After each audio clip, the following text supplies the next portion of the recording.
කවුරුත් කරන කියන කර්මයන් වලට අනුව ඊළඟ උපත පිණිස කර්ම සකස් වෙලා අවසానයි. ඒ නිසා තමයි භවය කියලා කියන්නේ. භවපච්චයා ජාති. පටිච්ච සම්පදාය ඔබ අහලා ඇතිනේ. භවය කියලා කියන්නේ විපාක පිණිස කර්ම සකස් වීම. කාම භව, රූප භව, අරූප භව කියලා බුදුරජාණන් වහන්සේ පටිච්ච සම්පදායේ මේ භවයේ කොටස් 3කට බෙදුවා. කාම භවය කියලා කියන්නේ කාම ලෝකේ විපාක පිණිස කර්ම හැදෙනවා. අපි කරන පින්පව් අනුව කාම ලෝකේ විපාක පිණිස කර්ම හැදෙනවා. රූප භවය කියලා කියන්නේ රූපී බ්‍රහ්ම ලෝක 16ක් තියෙනවා. තව තමන් හිත වඩන භාවනා කර ඒ සමාධි මට්ටම සමාධිය පුරුදු කරන ප්‍රමාණය මත ඒ බ්‍රහ්මතලවල උපත පිණිස කර්මය හැදෙනවා. රූප භවයේ සකස් වෙනවා. අරූප භවය කියලා කියන්නේ කෙනෙක් අරූපී ධ්‍යාන වඩනවා. ආකාසානංචායතන, විඤ්ඤාණංචායතන, ආකින්චඤ්ඤායතන, නේව සංඥානා සංඥායතන අරූප ධ්‍යාන වඩනවා. එතකොට යාට අරූප භවය සකස් වෙනවා. යා මැරුණට පස්සේ තමයි උපදින්නේ. හැබැයි යා ධ්‍යාන වඩනකොටම ඊළඟ භවයට හැදිලා ඉවරයි.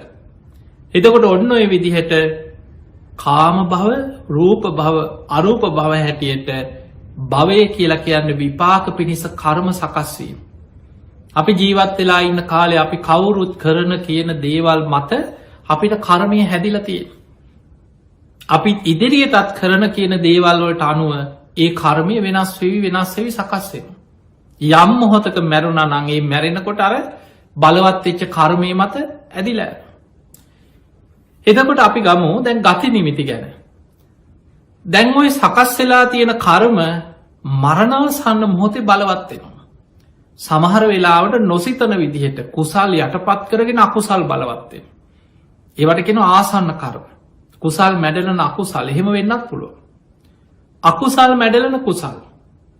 කරපු අකුසල් යටපත් වෙලා මරණ මංචකේ කුසලයක් මතුවෙන්නත් පුළුවන්, පිනක් මතුවෙන්නත් පුළුවන්. ඒ මොහොතේ බලවත් වෙන දේට අනුව අර රැස් වෙච්ච විපාක වෙනස් වෙන්න පුළුවන් අන්තිම වෙලාවේ.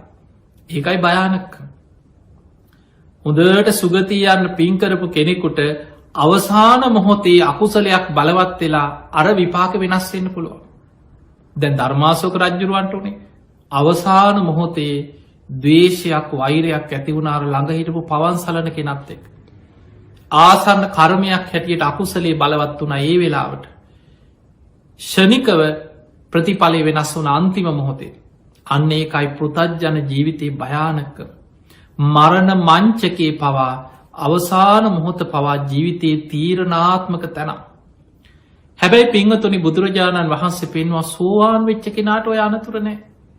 ඒ කෙනා ඒකාන්තයෙන් සුගතිය උපදින කෙනෙක්. එයාව සතර අපායන් සදහටම මිදිච්ච කෙනෙක්.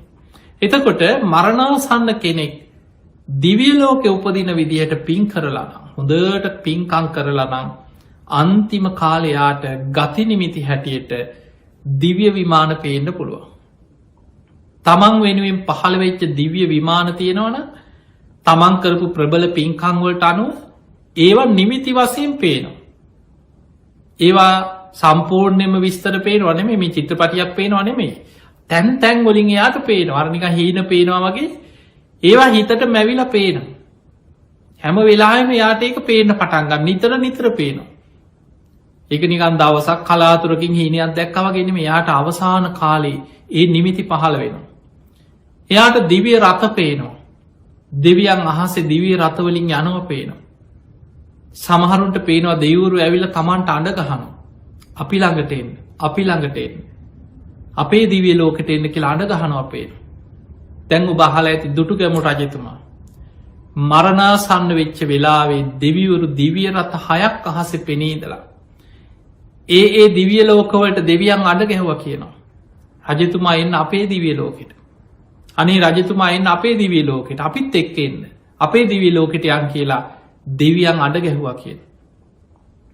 එතකොට අපිට පේනවා පින් කරගත්ත කෙනාට මරණාසන්න මොහොතේ ඒ ගති නිමිති පහළ වෙනවා. දුටුගැමුණු රජතුමා ගැන තියෙන රජතුමා පිරිත් අහා හිටියේ. දැන් අන්තිම වෙලාවේ දුටුගැමුණු රජතුමා උස්සගෙන ආවේ රුවන්වැලි මහා සෑය ළඟටනේ. ඔබ දන්න ඔය කතාව. රුවන්වැලි සෑය ළඟට උස්සගෙන එනකොට මේ රජ්ජුරු ඇවිදගෙන දුවගෙන ආව නෙමෙයි. ඇඳ පිටින් එක තැන් වෙලා හිටිය අන්තිම මරණාසන්න වෙලා ඇඳ පිටින්ම අමාත්‍යවරු පිරිස උස්සගෙන වනේ මා උස්සගෙන ඵලයල්ලා කිය මහා සෑය ළඟට. ඒ වෙනකොට මහා සෑය වැඩ සම්පූර්ණයෙන් අවසන් නොවුණත් අවසන් වෙච්ච විදිහට මවල හදලා තිබ්බේ අන්තිම ටික. කොත් කැරැල්ල ලී දනු තියලා සුදුරෙදි වලින් ඔතලා ඒ වෙනකොට සද්ධාතිස්ස රජතුමන් දුටුගැමු රජතුමා වෙනුවෙන් මේ කාර්ය අවසන් වෙච්ච විදිහ සම්පූර්ණයෙන් හිත හදන්න ඕන නිසා මහා සෑය වැඩ ඉවර වෙච්ච විදිහට මවල අන්තිම ටික හැදුවා.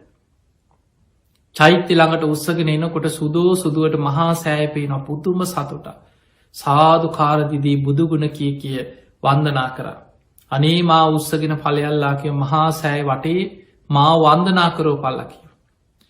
ඇඳ පිටින් චෛත්‍ය වටේම උස්සගෙන ගියා. මළුවේ කෙළවරකින් තිබ්බා. එක පැත්තකට හැරෙනකොට ඈතින් පේනවා ලෝවා මහපාය. තමන් සංඝයාට හදලා පූජා කරපු ප්‍රාසාදය උපෝසථාකාරය පෝයගේ ඒ පැත්තට හැරිලා සාදුකාරදීල වන්දනා කර. තව ඈතින් පේනවා මිරිස වැටි චෛත්‍යය සාදුකාරදීල වන්දනා කර.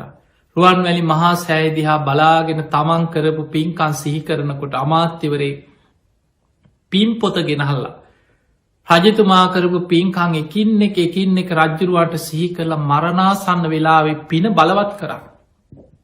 ඒ වෙලාවෙ රහතන් වහන්සේලා පවා වැඩම කළ රජ්ජුරුවන්ට පිරිත් කියන. පිරිත් අහගෙන වැදගෙන පිරිත් අහනකොට අහසේ දෙවිවරු පිරිලා දැන් අනිත් අයට පේන්නේ ඉරදි බල සම්පන්න රහතන් වහන්සේලා හැබැයි දිවසින් දැක්ක. රජතුමාට පේන අහසේ දෙවිවරු දිවිය රථවලින් පිරිලා අඩගහන වනේ රජතුමා එන්න අපේ දිවිය ලෝකට අපිත් එක්කයා නෑනේ අපි ළඟට එන්න කියනවා. දැන් වැදගෙන බණහන රජ්ජුරුවන්ට මේක හොඳට පේනවා. රජතුමා අතින් කිව්වා චුට්ටක් කොහොම ඉන්න මට පිරිට්ටි කහගන්න දීලා. මං මේ පිරිත් අහනවා මට කරදර කරන්න එපා. දැන් මේ අතින් සංඥා කරේ හාමුදුරුවන්ට මේ පිරිත් එපා කියලා අතින් කිව්ව නෙමෙයි. අර දෙවියන්ට කිව්වේ පිරිත් අහන්න මට දෙන්න චුට්ටක් ඉවසන්න. හැබැයි වටපිට හිටපු අය හිතුවා අනේ රජ්ජුරුව මේ වැඳගෙන පිරිත් අහගෙන හිටපු රජ්ජුරුව මේ අතින් පිරිත් කියන්න එපා කියලාද මේ කියන්නේ.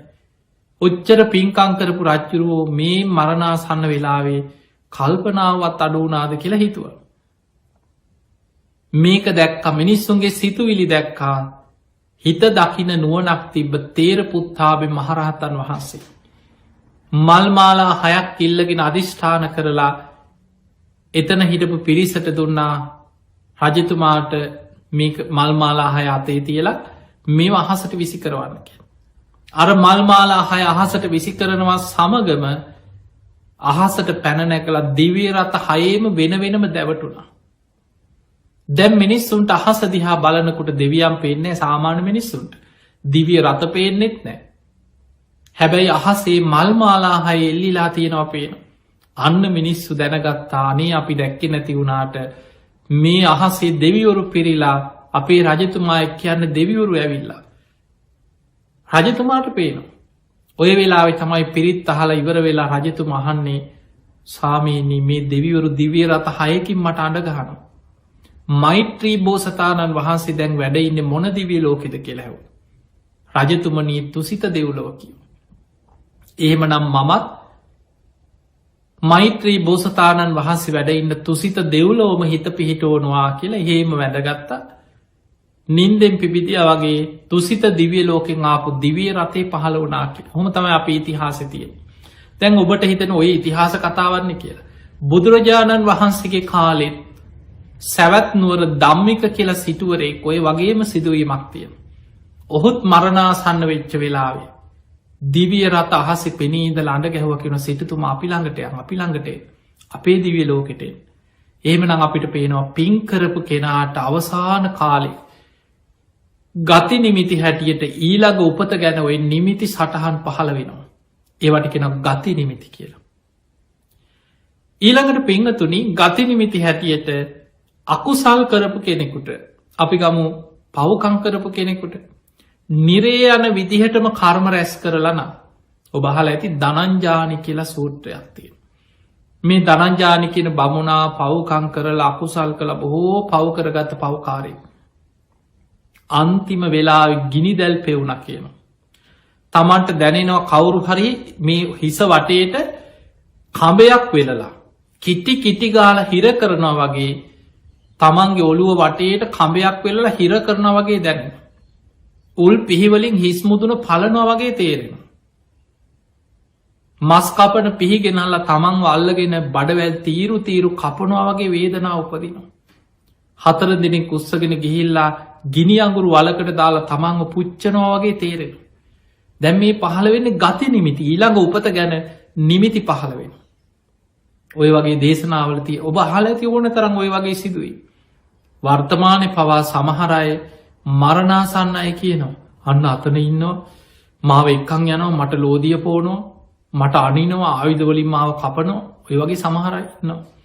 සමහර අය සතියක් දෙකක් කෑ ගහනවා මාව පුච්චනෝ මාව ගිනි ගන්නෝ ගේ ගිනි ගන්නෝ කියලා කෑ ගහනවා. අපිට ඕන තරම් ඔය වගේ අත්දැකීම් තියෙනවා. සමහර මරණාසන්න අය උස්සගෙන එනවා අපි ළඟට. බොහෝ වෙලාවට දවසක් මට මතකයි දරුවෝ ඇවිල්ලා ඒ තාත්තා මැරිලා. ඒ තාත්තා වෙනුවෙන් රෝදපුටු දෙකක් පරිත්‍යාග කළ ඒ දරුවෝ කිව්වනේ හාමුදුරනේ ඉතින් මං තාත්තට පින් දුන්නා. ඒ රෝදපුටු දෙක පරිත්‍යාග කරලා ඉතින් ඒ තාත්තගේ නම ලියලා මට කොලයක් දුන්නා හාමුදුරනේ කාට හරි අසරණ කෙනෙකුට පූජා කරන්න තාත්තට පින් දෙන්න කියලා. ඉතින් තාත්තට පින් දුන්නාට පස්සේ දරුවෝ 3-4 දෙනෙක් හිටියා. ඒක ළමෙක් ඉතින් කිව්වා අනේ හාමුදුරනේ තාත්තනම් ඉතින් පින් ගන්න තැනක නැතුව ඇති කිව්වා. ඊට පස්සේ මං ඇහුවා ඇයි ඒ කියලා. හාමුදුරනේ ඇත්තම කතාව අපේ තාත්තා හරියට පව් කරපු කෙනෙක් කිව්වා. අපි දන්න කාලෙකවත් තාත්තා පිනක් කරගත්ත කෙනෙක් නම් නෙමෙයි කිව්වා. තාත්තා අන්තිමට මැරුණේ සතියක් දෙකක් තිස්සේ කෑග ගහ හිටියා කිව්වා. දොර අරින්න දෙන්නේ නැහැ කිව්වා. දොර ඇරපුවාම කෑ ගහනවලු ගින්දරේනෝ මාව පිච්චෙනෝ ඒ දොර වහපල්ලා කියලා කෑ ගහනවා කිව්වා. ජනේලයක් අරින්නකොට කෑ ගහනවා කිව්වා ගේ ගිනි ගන්නෝ ගින්දරේනෝ එළියෙන් ගින්දරේනෝ කියලා. රෑ තිස්සේ කෑ ගහනවා කිව්වා. මාගේ අතපය කපනෝ මාව ඉරනෝ කියතකින් මාව කපනෝ උල් වලින් අනිනෝ කී කී කෑ ගහනවා. ඇඳ වටේට යමපල්ලෝ පිරීලා ඉන්නවා කියලා කෑ ගහ හෝතියතිය කියනවා කිව්වා. හිටි ගමන් මහරෑ කෑ ගහනවලු මගේ බඩ පිච්චෙනෝ දිව පිච්චෙනෝ මට ලෝදිය පෝනෝ කියලා කෑ ගහනවා කියලා. ඔහොම කෑ ගහලා සතියක් දෙකක් කෑ ගහගෙන ඉඳලා තමයි තාත්තා මැරුණේ. එතකොට බලන්න කෙනෙක්ගේ ජීවිතේ තමන් රැස් කරගත්ත දේවල් මරණාසන්න කාලේ නිමිති පහළ වෙනවා. ඒවට ධර්මයේ කියන්නේ ගති නිමිති කියලා. ඒ වගේ නිමිති පේන්න පුළුවන් මරණාසන්න කෙනෙකුට අපාය සහගත නිමිති පහළ වෙනවා. නිරේ යන්න නම් ඊළඟ උපත පිණිස කර්මය හැදිලා තියෙන්නේ ඔය වගේ නිමිති පහළ වෙනවා. ඒවට කියනවා ගති නිමිති පහළ වෙනවා කියන. ඊළඟට කෙනෙක් මරණාසන්න වෙනකොට එයාගේ කර්මය හැදිලා තියෙන්නේ තිරිසන් ලෝකෙට නම් අපි හිතමු එයා තිරිසන් අපාය යන විදිහට කර්ම රැස් කරගත්ත කෙනෙක්. එයාගේ උපත තියෙන්නේ මැරිලා තිරිසන් ලෝකෙ උපදින්න නම් එයාට මරණාසන්න කාලී බිය තැති ගැනීම බහුලෝ දැනෙනවා. බියයි තැති ගැනීමයි. පිංහතුනි ධර්මයේ තියෙනවා තිරිසන් ලෝකයේ තිරිසන් සත්‍යයන්ට වැඩිපුරම දැනෙන්නේ බිය තැති ගැනීම කියන. ඔබ මේක ඔබට ඕක මේක හොඳට තේරුම් ගන්න පුළුවන්. ඔබ බලන්න සත්ත්ව ලෝකේ ස්වභාවය තිරිසන් ලෝක කියන්නේ අපිට නිරය ප්‍රේත ලෝකෙ පෙවුන් නැති වුණාට තිරිසන් සතුන් ඇහැට පේන්න ඉන්න සත්තු කොටසක් ඉන්නවනේ. මේ හැම සතෙක්ගෙම ජීවිතේ පුංචි සතා තව සතෙක්ගේ ගොදුරක්. ඒ සතා තවත් ලොකු සතෙක්ගේ ගොදුරක්. ඒ සතා ඊටත් වඩා ලොකු සතෙක්ගේ ගොදුරක්. එක එක සත්වයන් ගොදුරු කර ගනිමින් ජීවත්වෙන අපායක් තිරිසං අපාය. කුසගින්න වෙනුවෙන් ඒ සත්වයන් මරාගෙන ගොදුරු කර ගනිමින් ජීවත්වෙන. හැම වෙලාම මරණ බයත් එක්ක මේ සත්වයන් ඉන්න තැති ගැනීම. මරණ බය කියනක ඔවුට දැනෙන. තැතිගන්න බයයි. ඒක හැම සතෙක් තුළම තියෙන. දැ බලන්න පොඩ්ඩි සද්ධයක් කාවත් එක පාට තැතිගන්නවා සත්තු. ඇකිලෙනවා. නිදාගෙන ඉන්න සතා එක්ක ඇකිල එක්ක එක පාට පැනලා දුවනවා. ගුහාවක නම් සැනින් ගුහාවකට රිංග ගන්න ඇතුළට රිංග ගන්න. පීනන මාළු ගැන හිතන් පොඩි ගලක් දාලා බලන වතුර ටිකට සැනින් වේගෙන් එහාට මෙහාට කියලා කොහේ හරි හැංගෙන්න තැනක් හොයනවා. පුංචි සද්දෙටත් පොඩි දේටත් ගහක අත්තක් කැඩුනත් පියාඹන සතා සැනින් බය වෙලා ඉහළට පියාඹන. දුවන සතා දුවනවා. හැංගෙන සතා හැංගෙනවා. පීනන සතා සැනින් පීනලා අස්සක හැංගෙන තැනක් හොයාගන්න. හැම වෙලාවෙම මේ තිරිසන් සතු මරණ බය තැති ගැනීම ජීවිතය ලොකු තැති ගැනීමක් එක බියෙන් තැති ගැනීමෙන් ඔවුන් ජීවත්තේ. ඒක තමයි ඒ අපායේ ස්වභාවය. මරණාසන්න වෙනකොට ජීවිතයේ තිරිසං අපායට යන විදිහට කර්ම කරපු කෙනෙක් නම් බුදුහාමුදුරු පෙන්වා ජීවත් වෙලා ඉන්න කාලෙ කයින් දුෂ්චරිතය දෙනවා. කායික දුෂ්චරිතය කියන්නේ ප්‍රාණඝාත කරනවා, හොරකම් කරනවා, වැරදි කාම සේවනයේ දෙනවා. ඊළඟට වචනෙන් බොරු, කේලම්, පරුස වචන, හිස් වචන හිතෙන් ඉරිසියා කරනවා, වෛර කරනවා, අනුන් නැසේවා කිය අනුන්ට සාප කර කර දැඩි මිත්‍යා දෘෂ්ටික අදහස්වල පිහිටලා ඉන්න. මේවට කියන දස අකුසල්. තුනුරුවන්ට ගරහනවාන් තියෙන පවකම් කර කර ගොඩාක් මේ ප්‍රාණඝාතාදී අකුසල් කරපු අය. තිරිසන් සතුන් අතර උපදින්න ගොඩාක් හේතුවෙන කර්මයක් තමයි තිරිසන් සතුන්ට හිංසා පීඩා කිරීම. සත්ව ඝාතනය. දැන් බලන්න ධර්මයේ ඔය ජාතක පොතේ තියෙනවා එක එළුවෙකුගේ බෙල්ල කපලා ආත්ම 500ක් ඉපදීපදි බෙලි කැපුම් කෑවා කියනවා එළුවෙක් වෙලාම ඉපදිලා. කර්ම විපාක ගෙව් ඒ විදිහට. ඒ වගේ ඔය හරක් මරණ අය, කුකුල්ලු මරණ අය, සතුන්ට වදදීල මරණ අය ගොඩාක් ඒ සත්වයන් අතර උපදිනවා. ඔබ අහලා ඇති බුදුහාමුදුරන්ගේ කාලේ රජගහනුවර චුන්දසූකරික ගැන. ඌරෝ ඇතිකරේ ඌරන්ට ආදරයට නෙමෙයි. මරන්න දවස ගානේ ඌරෝ මරන්න. මස් පිණිස සතුන් ඇති කරලා ඌරෝ මරමරා ජීවත් වුණා. තමන් මරණාසන්න වෙනකොට ගති නිමිති පහළ වුණ ඌරෙක් විදිහටම කෑගහල පණ ගියා.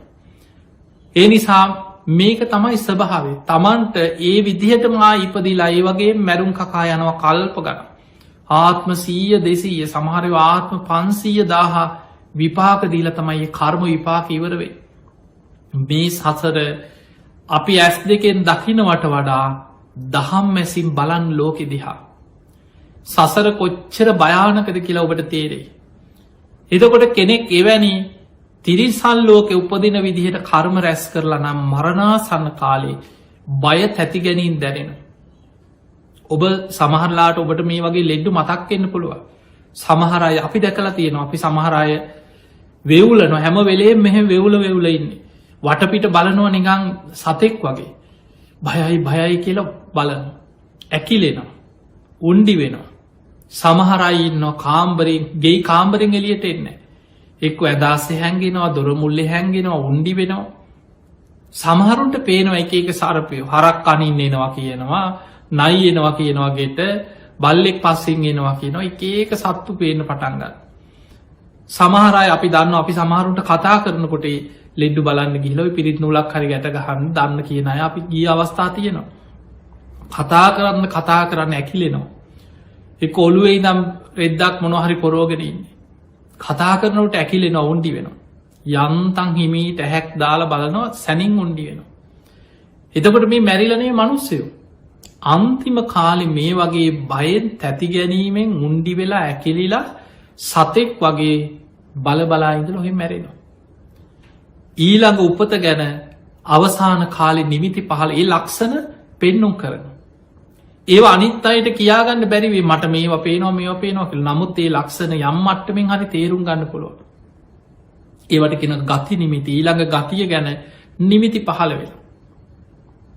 ඊළඟට පින්වතුනි ජීවත් වෙලා ඉන්න කාලේ പ്രേත ලෝකේ උපදින විදිහට අකුසල් කරලා නම් ගොඩාක් මේ iriසියාවල්, වෛර, කුහකකම්, පංච දුෂ්චරිතයේදී ඊළඟට දේපොළ ඉඩකඩම් වලට තියෙන අසීමිත තණ්හාව, ලෝභකම, ආසාව ඒවැම පෙරේතයෝ අමනුෂ්‍ය වෙලා උපදින්න හේතු වෙනවා.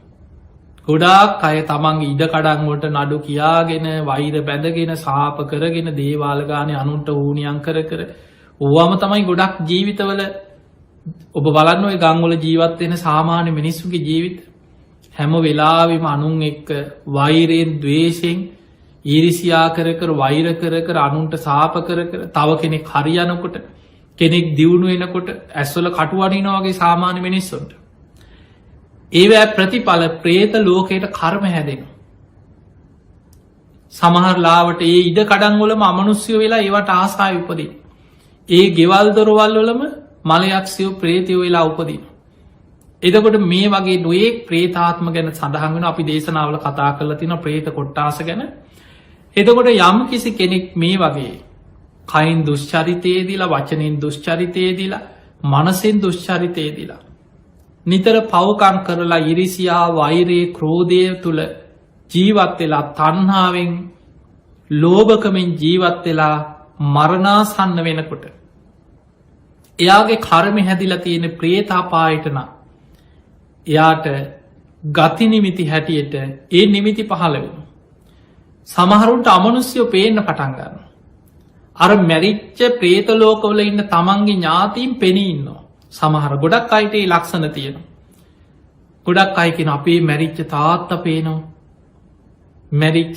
බාප්පයිනවා මැරිච්ච අම්මයිනවා මේ ඇඳළඟ ඉඳගෙන ඉන්නවා කියනවා අර ඇදේ කෙරවලින් ඉන්නවා කියනවා අඩගහනවා කියනවා සොහනට එක් අය සමහරුන්ට කියෙන රෑතිස්ස කෑම කවනවල දන්නේනේ අනිත් අයට පේන්නේ අමනුස්්‍ය ඇවිල්ල අමනුස්්‍යය කණබොන කෑම කවනවලු සොහනට එක්කං යන් කියලා අඩගහනවල් කකුලෙන් අදිනවා කියන බෙල්ලමිරි කන්න නවා කියන අනිත් අයි සමාට කියන ඔය බයට වෙන්න ඇති ඔය විකාර කියවනවා ඉතිපිස උගාතාව කළ නිදාගන්න කියකි සමහරු දන්න ඇතිකමට නොයෙක් දේවල් කියන එයාම කරපු කර්ම මරණාසන්න වෙලාවේ ගති නිමිති හැටියට පහළ වෙලා බලවත්වෙන ආකාර ඒ නිසා පිංහතුනේ මරණාසන්න මොහොතේ තමන්ගේ ඊළඟ උපත ගැන ඔය වගේ නිමිති පහළවේ ඒවට ධර්මී කියන්නේ ගති නිමිති ඊළඟ ගතිය ගැන නිමිති පහළ වෙලා පේනවා මනුස්සලෝක උපදින කෙනාටත්